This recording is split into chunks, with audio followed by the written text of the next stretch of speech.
Sir नमस्कार। नमस्कार सतसाहिब जी। Sir क्या शुभ नाम है आपका? मेरा नाम है जी सुरेंद्र दास। सुरेंद्र दास जी, कहाँ से आए हैं आप? मैं गुड़गांव हरियाणा से आया हूँ जी। सर संत रामपाल जी महाराज से नाम दीक्षा लेने से पहले आप किन देव देवताओं की भक्ति करते थे? मैं बंदी छोड़ सतगुरु रामपाल जी महाराज की शरण माने से पहले भगवान श्री कृष्ण की भक्ति किया करता था।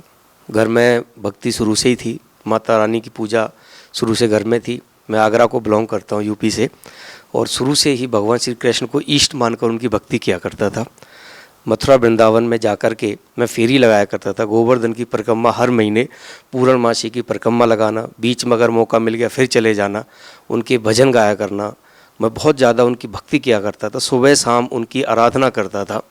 और सुबह सुबह उठकर नहा धुला करके खुद नहा धोने के बाद उनके लड्डू गोपाल की मैं मूर्ति को खुद नहलाता था। दूध, दही, शहद, गुड़, चीनी, शुद्ध दूध और गंगा जल से उनका स्नान कराने के बाद फिर नए वस्त्र पहना करके फिर उनकी पूजा अर्चना किया करता था जी। सर उन पूजाओं को करने से आपको क्या लाभ हुआ? उन पूजाओं से जो हमें लाभ प्राप्त हुए कोई खास नहीं मिले, क्योंकि हम समझते थे कि जो हमें जीवन में सुख मिल रहे हैं ना, शायद यही दे रहे हैं। देने वाली माता रानी है, देने वाले भगवान श्री कृष्ण हैं, जो हमें टाइम टू टाइम ये सब कुछ दे रहे हैं। हमारे साथ कुछ ऐसा भी घटा, हमारे साथ अनिष्ट भी हुआ, कुछ नुकसान भी हुए, कुछ बिजनेस में भी नुकसान हुए, परिवार में व्यक्ति की हानि भी हुई। और हम सोचते थे चलो हम इन मुसीबतों से निकल आए तो इन्होंने हमें बचा लिया। लेकिन संत रामपाल जी महाराज की शरण में आने के बाद पता लगा कि सच क्या था। हमें इनकी पूजा करने से कोई खास लाभ प्राप्त नहीं हुआ। सर संत रामपाल जी महाराज की शरण में कैसे आए आप? बंदी छोड़ सतगुरु रामपाल जी महाराज की शरण में ये दास लगभग 3 साल हो जाएंगे। जनवरी में एक भगत जी हैं फरीदाबाद के, आमोद सिंधवानी भगत जी, उनको एक मशीन की आवश्यकता थी। जो मशीन दास अपनी फैक्ट्री में बनाता है, भगवान की दया से मालिक ने एक फैक्ट्री दे रखी है जिसमें हम VMC मशीन बनाते हैं, CNC एनग्रेविंग और VMC मशीन। तो वो मशीन की आवश्यकता भगत जी को थी। वो हमारी फैक्ट्री आए और मेरे भाई से आकर के मिले। मेरे भाई फैक्ट्री दिल्ली में, गुड़गांव में है उनकी। मैं दिल्ली ऑफिस में बैठता हूँ, मेरे भाई गुड़गांव में संभालते हैं। तो गुड़गांव में आकर के आमोद भगत जी मेरे भाई से मिले और मशीन की डिस्कस हुई। मशीन उनको पसंद आ गई और सौदा भी हो गया भगवान की दया से। क्योंकि हमने जब 3 साल पहले ढंग से कुछ काम स्टार्ट किया था तो हमारी मशीनें बिक नहीं रही थी। तो एक मशीन तैयार खड़ी हुई थी जिसमें हमारे काफ़ी पैसे भी लग चुके थे। तो जब भगवान की दया ऐसी हुई हमारे ऊपर कि हमारी फैक्ट्री के अंदर भगवान श्री कृष्ण की एक बहुत बड़ी मूर्ति है, माता रानी की तस्वीर है। राजस्थान में एक देवी हैं कैला देवी, करौली के पास, उनकी तस्वीर लगी हुई है। और हम उनकी सुबह शाम आरती ढोल मजीरे वगैरह से किया करते थे। तो भगत जी ने वो सब देखा तो कहा भाई ये आप क्या करते हो, ये भक्ति ऐसे कैसे करते हो आप? तो मेरे भाई ने कहा जी हम तो ऐसे ही करते हैं, हमारा परिवार सारा ऐसे ही करता है, हमारे पूरे माँ बाप मेरे भाई बंधु सारे हम ऐसे ही करते हैं। ढोल मजीर के साथ ही हम भगवान की भक्ति करते, पहले उनकी चालीसा गाते हैं, उनके बाद आरती गाते हैं। बोला जी शनिवार को शनि महाराज की आरती भी होती है, सोमवार को शिव जी की होती है, मंगलवार को हनुमान की आरती होती है। ऐसे हर देव के साथ जैसे दिन बटे हैं उस हिसाब से उनकी आरती पूजा अर्चना किया करते हैं। तो बंदी छोड़ सतगुरु रामपाल जी महाराज ने ऐसी दया करी थी कि भगत जी ने वो सारा ज्ञान जो बंदी छोड़ सतगुरु रामपाल जी महाराज बताते हैं मेरे भाई को बताया। मेरे भाई ने वो सब सुनने के बाद अनसुना करके और छोड़ दिया। वो कोई बात नहीं जी। उनसे ये चर्चा हुई कि मेरा एक छोटा भाई है दिल्ली में बैठता है, तो वो भगत जी मेरा नंबर ले गए उनसे। और लेने के बाद उन्होंने मुझे फ़ोन किया और बताया कि भाई भगत जी ऐसे ऐसे भगवान आए हुए हैं बंदी छोड़ सतगुरु रामपाल जी महाराज के रूप में और सद्भक्ति मार्ग बता रहे हैं, तो क्या आप मुझसे मिल सकते हो? तो मैंने कहा जी मिल लेंगे, क्योंकि मुझे तो लालच था भाई मेरी मशीन बिक्री है। तो मैंने कहा ज़रूर मिलेंगे जी आपसे। मैं दिल्ली से जब अपने गुड़गांव अपने घर आया, भाई से मेरी बात हुई उनसे, तो उन्होंने कहा जी वो तो बता रहे थे कि श्री भगवान कृष्ण के बारे में कि वो तो पूर्ण भगवान ही नहीं है, माता रानी हमें कुछ दे नहीं सकती, कुछ ले नहीं सकती, ये तो आपके किए हुए कर्मों का फल है। तो मुझे बड़ा गुस्सा आया जी। उन्होंने मेरे भगवान मेरे कृष्ण जी को, मेरे लड्डू गोपाल को, और उन्होंने ऐसा बोल दिया। मेरे को गुस्सा आ गया। भगत जी मैं यूपी को बिलोंग करता हूँ, गालियाँ तो हमारे यहाँ ऐसे देते हैं जैसे कोई प्रसाद बाँट रहा है। तो मैंने बहुत ज़्यादा अपने भाई के सामने उनको बड़ी गंदी गालियाँ दी जी। और फ़ोन पे भी उनसे मेरे साथ थोड़ी सी गर्मा गर्मी हो गई। उधर से भगत जी हंस रहे मेरी बात पे, मैं उनको गालियाँ गलत वर्ड बोल रहा हूँ, वो हंस रहे। तो उन्होंने मुझसे कहा जी आप मेरी फैक्ट्री आइए, कैसे भी करके एक बार आइए, आप फैक्ट्री में जहाँ मशीन आपने रखनी है और वो स्थान देख लीजिए आकर के। तो जी 2 दिन बाद मैं उनकी फैक्ट्री गया, तो उनकी फैक्ट्री में घुसते ही तो उन्होंने मेरे को बोला, जी आइए भगत जी सत साहिब। मैंने मुड़ के पीछे देखा, जी सत साहिब किसको कर रहे हैं, कौन भगत जी आ गया। हम तो भगत और पुजारी उसको समझते हैं जो भगवा कपड़े पहनता है, जो मंदिरों में वो करता है। बोला जी आओ बैठो बैठो। मैंने कहा जी मैं गुस्से में हूँ और मैं आपकी इन बातों पे बड़ा खिन्न हुआ हूँ, आपने मेरे भगवान कृष्ण के बारे में बहुत गलत वर्ड बोले हैं। बोला जी आप बैठिए। मैंने कहा जी आप मुझे ये बताओ आपने मशीन कहाँ रखनी है जिसकी मैं आपको सारी चीज़ें समझा करके मैं चला जाऊँगा, फिर मशीन भेज दूँगा आपको मैं। बोला जी आप बैठो। उन्होंने फिर मेरे को विधिवत सृष्टि रचना सुनाई और मैं जब बहुत गुस्से में लाल पिया हुआ जा रहा था, उन्होंने पूरी सृष्टि रचना सुनाने के बाद परमात्मा का पूरा ज्ञान बताया। तो मैं जो 10 मिनट के लिए उनके पास गया था, नहीं मेरी आत्मा ऐसी कुर्सी से चिपक गया मैं कि मैं उठ नहीं पाया वहाँ से, कि मेरा ये उनके साथ जो ज्ञान चर्चा हुई कम से कम 5 घंटे चली जी। 5 घंटे कब बीत गए मुझे कुछ भी एहसास नहीं हुआ। फिर मैंने कहा ये जो भगत जी इतना कुछ कह गए, मेरी समझ में तो कुछ भी नहीं आया। अरे कौन भगवान, कैसा भगवान, आप ये कह रहे हैं परमात्मा कबीर साहब है। मैंने कबीर साहब को तो हमें संत के रूप में जानते हैं और संत वो अपनी वाणियाँ गाया करते थे, भगवान तो आज तक किसी ने नहीं कहा उनको। मैंने कहा संत रामपाल जी महाराज अवतार हो सकते हैं। स्थिति घूम गई जी, दिमाग फिर घूम गया। अब मैं घर आया, घर आने के बाद पूजा अर्चना करने की कोशिश की, लेकिन वो मन नहीं लगा जो विधि विधान से मैं पूजा भगवान श्री कृष्ण किया करता था। धीमे धीमे करके मेरा मन यहाँ से हटना शुरू हुआ और भगत जी की तरफ लग गया, भगवान की तरफ। शायद भगवान ऐसे ही खींचते हैं। तो हर वो रोज़ इच्छा करती थी कि मैं भगत जी के पास चला जाऊँ। गुड़गांव फरीदाबाद में 25-30 किलोमीटर का डिफरेंस है। मैं डेली हफ्ते में 2 या 3 बार उनके पास पहुँच जाया करता था और उनसे भगवान की चर्चा किया करता था। आप सच बताओ मेरे को क्या है। तो वो मेरे को एक दिन ऐसे बैठे बैठे उन्होंने भगत जी, एक दैया भगत जी हैं फरीदाबाद के, कोऑर्डिनेटर भी हैं वो, उनको बुला लिया। बोला जी भगत जी आप श्रीमद देवी भागवत पुराण और गीता लेकर के आ जाओ। भगत जी आए, उन्होंने पूरा गीता का ज्ञान खोल के, जो गीता के अंदर जो बंदी छोड़ सतगुरु रामपाल जी महाराज एक एक श्लोक का एक एक शब्द का सही अर्थ बताते ना, वैसे का वैसा ही उन्होंने बताया। मेरी आत्मा गदगद हो गई जी, आत्मा रोई मेरी कि हे बंदी छोड़ आप कहाँ छुपे थे भगवान, ये दास आपको, ठाकुर जी महाराज बंदी छोड़ सतगुरु रामपाल जी महाराज आपको मैं वहाँ ढूंढ रहा था मथुरा वृंदावन में। अरे मेरे ठाकुर जी, मेरे बिहारी जी महाराज तो बंदी छोड़ सतगुरु रामपाल जी महाराज सतलोक आश्रम बरवाला में विराजमान है और ये दास वहाँ धक्के खा रहा था। भगवान ने दया करी मेरे ऊपर और आज बंदी छोड़ सतगुरु रामपाल जी महाराज ने दया करी है, मैं उनके सी चरण में हूँ और सत भक्ति मार्ग पे लगा हुआ भगत जी। सर, संत रामपाल जी महाराज की शरण में जाने से आपको क्या लाभ हुआ? सर मैं आपके माध्यम से बता देना चाहता हूँ, साधना टीवी के माध्यम से, कि संत बंदी छोड़ सतगुरु रामपाल जी महाराज की शरण में आने के बाद मेरे को इतने लाभ हुए हैं कि जब हमारी फैक्ट्री स्टार्ट हुई थी तो हमारी मशीनें नहीं बिक रही थी जी। 2 या 3 मशीनें ही हमारी निकली थी और पैसा इन मशीनों में बहुत लगता है, कई लाख रुपए तक। एक मशीन मेरी 10 लाख से लेकर के 20 लाख रुपए के बीच की होती है, डिफरेंट साइज़ की होती है, साइज़ के ऊपर प्राइस डिसाइड होती है उनकी। तो मेरे घर वालों ने, जब मैं बंदी छोड़ सतगुरु रामपाल जी महाराज से नाम उपदेश ले लिया था, उसके बाद मेरे घर वालों ने ये कहना शुरू कर दिया कि भाई जब से तूने इन देवी देवताओं की भक्ति छोड़ी है ना, कृष्ण जी को तू छोड़ गया है यार, इतने इनके भजन गाया करता था, तू उनकी हमेशा चर्चा किया करता, सुबह शाम आरती पूजा करता था, वो तूने छोड़ दी और तू बंदी छोड़ सतगुरु रामपाल जी महाराज की शरण में चल गया, अपने गुरु जी की शरण में।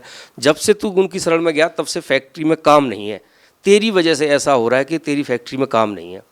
मुझे बड़ा दुख हुआ, क्योंकि दास को कोई गाली दे कुछ भी करे मुझे बर्दाश्त है, लेकिन मेरे भगवान, मेरे बंदी छोड़ सतगुरु रामपाल जी महाराज के खिलाफ कोई बोले ये दास बर्दाश्त नहीं कर सकता जी। लेकिन भगवान ने ऐसा ज्ञान दिया है कि बेटा ना किसी को गाली देनी, ना किसी पे हाथ उठाना, ना गुस्सा करना, अपनी भक्ति करो बेटा, सतलोक पहुँचो, क्योंकि सतलोक सच्चे मार्ग की भक्ति बंदी छोड़ सतगुरु रामपाल जी महाराज ने दी है। मैं बड़ा दुखी हुआ, मैंने अपनी भक्तमती को बोला, मेरी भक्तमती बोली हमारे लिए तो भगवान ही सब कुछ हैं, चलो जी मालिक के पास चलते हैं। अगले दिन हम सुबह बंदी छोड़ सतगुरु रामपाल जी महाराज के पास सतलोक आश्रम बरवाला आए। भगवान के दर्शनों के लिए हम लोग जो लाइन में लगे थे, तो मालिक जैसे ही पास आए, मैंने मालिक से प्रार्थना करी, मैंने कहा बंदी छोड़, घर वाले इस चीज़ का ताना मारते जब से तू गुरु जी की शरण में आया है ना, तब से हमारी फैक्ट्री में काम नहीं है। भगवान ने दया करी, भगवान ने आशीर्वाद दिया, कहा बेटा जा परमात्मा दया करेंगे। दास के लिए इतना ही काफ़ी था। मैं घर आ गया जी। घर आने के बाद दूसरे दिन रात को सपने में बंदी छोड़ सतगुरु रामपाल जी महाराज आए और फैक्ट्री के अंदर मेरी मशीन को खुद रेती मारने लगे हुए हैं। मैं भगाया भगवान के हाथ से रेती छुड़ाने की कोशिश की। भगवान ने कहा ये काम तो इस दास का है, हमारा काम है तो हम करेंगे। तो बंदी छोड़ सतगुरु रामपाल जी महाराज ने कहा कि बेटा ये काम मेरा है और मुझे पता है कैसा काम कैसे करना है, तू अपनी सेवा कर। और मालिक ने 2 रास्ते दिखाए कि बेटा इस रास्ते नहीं जाना, ये रास्ता सही है, इस पे जा। और उसके बाद मालिक अंतर ध्यान हो गए। मेरी सुबह 4 बजे की बात है, मैंने उठा और मैं रोने लगा। भक्तमती जगी क्या हुआ, आप रो क्यों रहे हो? मैंने कहा मालिक आए थे, ऐसे ऐसे दर्शन दे के गए, बंदी छोड़ना दया करी है।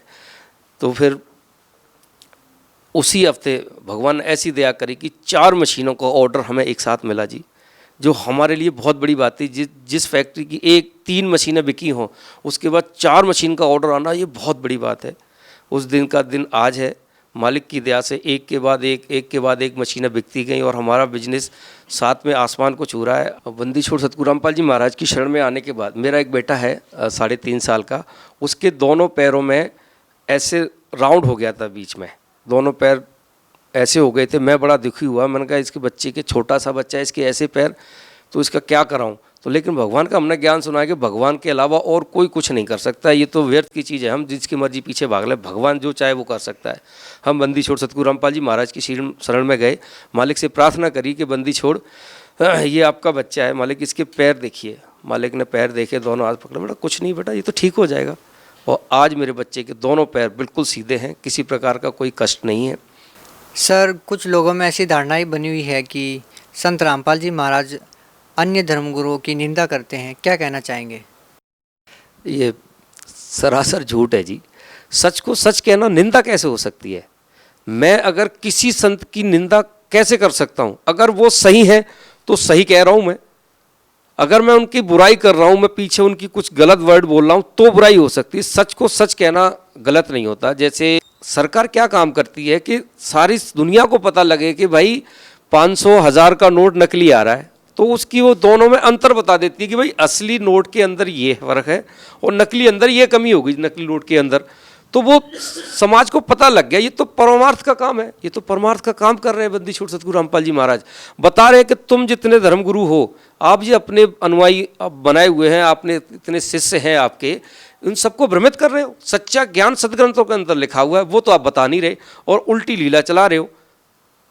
तो कहाँ जाकर के ये भक्ति रुकेगी? आप तो खुद भी नरक में जाओगे, अपने शिष्य जितने भी हैं उनको भी आप नरक में लेके जाओगे। सर, संत रामपाल जी महाराज में व अन्य धर्मगुरुओं में आप क्या अंतर पाते हैं?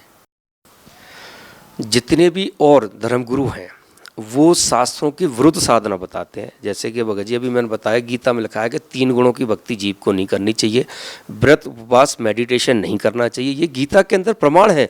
गीता में ये भी लिखा हुआ है कि पितृ नहीं पूजने चाहिए। ये क्या गीता में नहीं लिखा है? कोई धर्मगुरु मना कर सकता है इस चीज़ को? उनमें साफ मना किया है कि ये आपने भक्ति नहीं करनी। बंदी छोड़ सतगुरु रामपाल जी महाराज ने सतभक्ति मार्ग बताया है हमको। ब्रह्मा विष्णु महेश की भक्ति छोड़ने की बात नहीं करते वो तो सद्भक्ति मार्ग बताते हैं। उनका मूल मंत्र देते हैं जो शास्त्रों में वर्णन है उनका। अब राधे राधे श्याम मिला दे, राधे कृष्णा, ओम हरिओम, ये कोई ओम मंत्र जरूर है, लेकिन और ये सारे नाम जो मंत्र नहीं है। भगवान की वाणी में है कि भाई सुमरण से भला होगा, नाम से भला ना होए। नाम के रटने से कोई फायदा नहीं होता, सुमरण से भला होगा। जो सच्चे सदगुरु से नाम उपदेश लेगा और सच्चे मंत्र की साधना करेगा तब आपका भला होगा।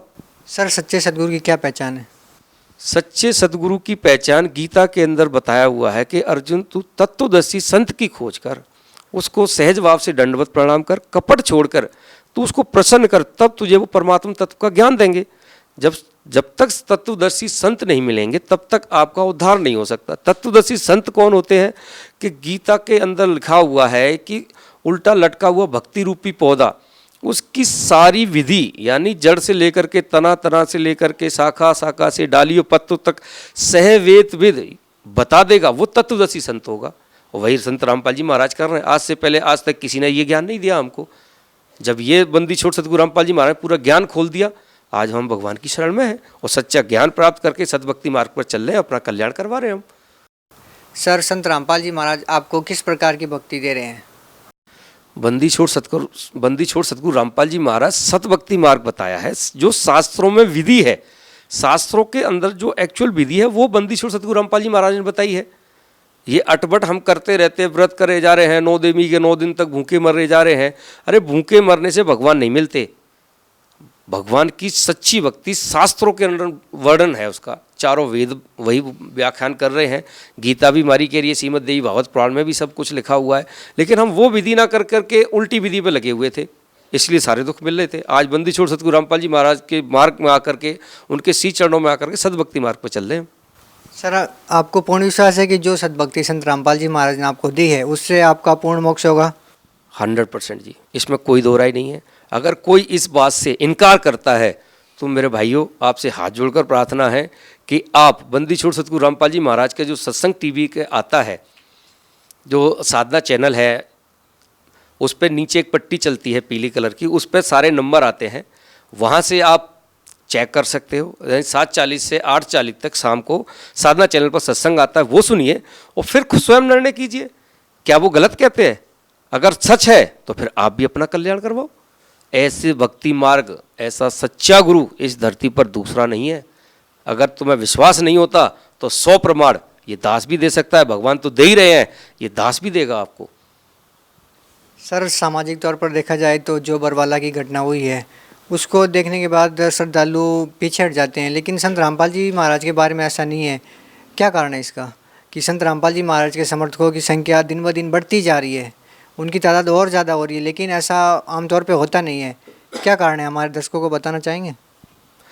देखिए, मैं आपके चैनल के माध्यम से सबको बताना चाहता हूँ, सच्चा मार्ग है ना जी, उसको कोई बंद नहीं कर सकता। आप सच को दबा सकते हो, मिटा नहीं सकते। सच हमेशा उठ के आता है, और जब एक बार दबता है ना, और जब दोबारा उठता है तो बहुत स्पीड से उठता है। बंदी छोड़ सतगुरु रामपाल जी महाराज ने ऐसा ज्ञान का पिटारा खोल दिया है कि जितने भी ये धर्मगुरु हैं ना, सारे नकली हैं। अगर कोई सच्चा है तो आइए ना सामने, साधना चैनल के माध्यम से ज्ञान चर्चा कीजिए ना। बंदी छोड़ सतगुरु रामपाल जी महाराज 21 साल से कहते आ रहे हैं कि भाई तुम लोग जो मार्ग अपने शिष्यों को बता रहे हो, झूठा ज्ञान दे रहे हो। अगर तुम्हारे पास सच्चा ज्ञान है तो हमें बताओ ना। अरे आप भी गुरु, बंदी छोड़ सतगुरु रामपाल जी महाराज कहते हैं कि हम भी गुरु हैं, हम तो समाज को नई दिशा देंगे। आप मिलके बैठ के चर्चा करते हैं, जो सच्चा होगा उसकी शरण में आओ और अपनी भक्ति करो, अपना कल्याण करवाओ। लेकिन तुम जितने भी धर्म गुरु, आप इस गुरु पद पर बैठ गए हो ना, यहाँ से उतरना थोड़ा सा मुश्किल है, क्योंकि जीव के अंदर गद्दी छोड़ना ये बड़ा मुश्किल है।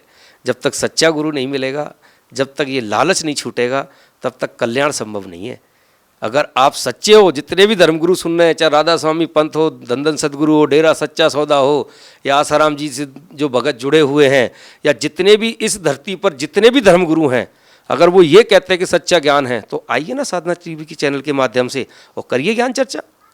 अगर आप ये सोचते हैं कि संत रामपाल जी महाराज जेल में हैं, तो मेरे भाई भगवान है वो, और भगवान जब चाहे तब आ सकता है। अगर आप में है वो तो कर लो व्यवस्था। भगवान तो हमारे जेल के अंदर बैठे बैठे भी आपके साथ ज्ञान चर्चा करने के लिए तैयार हैं। नहीं तो भगवान के कुत्ते हैं, हम जो दास हैं भगवान के, उनके साथ ज्ञान चर्चा कर लो, हम तैयार हैं इस चीज़ के लिए। सर, बरवाला की घटना को बीते हुए 1 साल से भी ज़्यादा समय हो गया है। सर, संत रामपाल जी महाराज में आपका आज भी विश्वास वैसा ही है जैसे बरवाला की घटना से पहले था? बिल्कुल है जी, दृढ़ विश्वास पहले था, आज भी है। अरे हमें जब सतभक्ति मार्ग दे दिया, सच्चा मार्ग दे दिया है भगवान ने, तो हम पीछे कैसे हट सकते हैं? अरे हमें तो सतलोक जाना है। हमने तो सीधा, भगवान ने एक टारगेट दिया है कि बेटा आपको सतलोक जाना है, सच भक्ति करो और अपना जन्म मरण का पीछा छुड़वाओ। तो जब सतभक्ति मार्ग भगवान ने दे दिया है, तो सतभक्ति मार्ग सुन के टीवी पर यार ज्ञान गंगा जो सेवा होती है, जगह जगह ज्ञान गंगा पुस्तक की सेवा हो रही है। अगर आप भाइयों को ज्ञान गंगा रास्ते में कोई भगत भाई अगर देता हुआ मिल जाए तो तुरंत खरीदिए, तुरंत लीजिए उस ज्ञान गंगा को। और नहीं तो अगर आप फ्री लेना चाहते हैं तो साधना चैनल पर सत्संग आता है, उसके अंदर नीचे नंबर चलते हैं, उस पे से आप नंबर पर फ़ोन करके ज्ञान गंगा आप फ्री ऑफ कॉस्ट मंगवा सकते हैं और पढ़िए। और फिर आपके पास शास्त्र अपने पास, सबके पास है, गीता हर घर घर में है, श्रीमद् देवी भागवत पुराण है, चारों वेद हैं, आप मिलाओ। बंदी छोड़ सतगुरु महाराज कोई आपको कोई कहानी नहीं सुनाते, वो तो सीधा स्पष्ट खोल के रख देते हैं, ये अध्याय है, ये श्लोक है, ये इसका अर्थ है, मिलाओ और अपना कल्याण करवाओ। सर, आप भगत समाज को क्या संदेश देना चाहते हैं? मैं भगत समाज को आपके जो चैनल है साधना चैनल, उसके माध्यम से सारे बहन भाइयों को, इस संसार में जितने भाई बंधु हैं जो भगवान प्राप्ति के लिए लगे हुए हैं, जिस गुरु की शरण में भी लगे हुए हैं, वो आज अपने सदग्रंथों को उठाओ और उसका सही निष्कर्ष निकालो, जो सच है उसको स्वीकार करो। अगर आपके गुरु सच्चे हैं तो आपकी भक्ति सच्ची है, लेकिन अगर आपके गुरुजी शास्त्रों के विरुद्ध साधना आपको दे रहे हैं तो आपके गुरु भी नकली हैं और आप भी, क्योंकि आपके गुरु तो नरक में जाएंगे, साथ में आप भी जाओगे। सबसे पहले सही समय है, जाग जाओ। बंदीछोड़ सतगुरु रामपाल जी महाराज आए हुए हैं, सच्चा ज्ञान दे रहे हैं आपको, ग्रहण करो, अपना कल्याण करवाओ, वरना जीवन में मुक्ति संभव नहीं है। सच्चे गुरु के बिना मुक्ति संभव नहीं है। सतग्रंथ हमारे बता रहे हैं कि ब्रह्मा विष्णु महेश तीनों पूजा के योग्य नहीं है। योग्य का मतलब होता है कि जो पूर्ण भगवान है ना, उसकी भक्ति हमने करनी है। ये तो ब्रह्मा विष्णु महेश एक व्यवस्थापक के रूप में, ब्रह्मा जी पैदा करते हैं, विष्णु जी पालन करते हैं, शिव जी संहार करते हैं। तो ये तो सृष्टि की इन्होंने एक व्यवस्था बना रखी कि भाई एक पैदा करेगा, एक पालेगा, एक मार देगा। अरे एक पैदा भी कर रहा है, एक पाल भी रहा है, एक मार भी रहा है, तो फिर हम कौन है? अरे कोई हम कोई भेड़ बकरी थोड़ी है कि उसको पाला और काट दिया और जिसकी मर्जी जो कर लिया। आप सब पढ़े लिखे हो, अपना बुद्धि विवेक से काम लो, खोलो सदग्रंथों को और मिलाओ बंदीछोड़ सतगुरु रामपाल जी महाराज के दिए हुए ज्ञान से। ज्ञान गंगा पुस्तक है, अभी बंदीछोड़ सतगुरु रामपाल जी महाराज ने एक पुस्तक निकाली है, गीता तेरा ज्ञान अमृत, और दूसरी पुस्तक भक्ति से भगवान तक। आप पढ़ के देखो, आपकी आत्मा गदगद ना हो जाए तो कहिएगा सच्चा भगवान आ चुका है। अगर आपको अपना कल्याण करवाना है तो बंदीछोड़ सतगुरु रामपाल जी महाराज किसी चरण में आके अपना कल्याण करवाएं। अगर आप कहते हैं कि भाई मैं उनके इसी चरणों में कैसे आ सकता हूं, तो साधना चैनल पर जो सत्संग आता है उसके नीचे नंबर चलते हैं, आप उन पर फ़ोन कीजिए, सारी डिटेल आपको वहां से मिल जाएगी। ज्ञान गंगा की उपलब्ध आपसे वहाँ से आपको उपलब्ध हो जाएगी, और बाकी अपना कल्याण करवाएं आप। सर बहुत बहुत धन्यवाद आपका। सत साहब जी।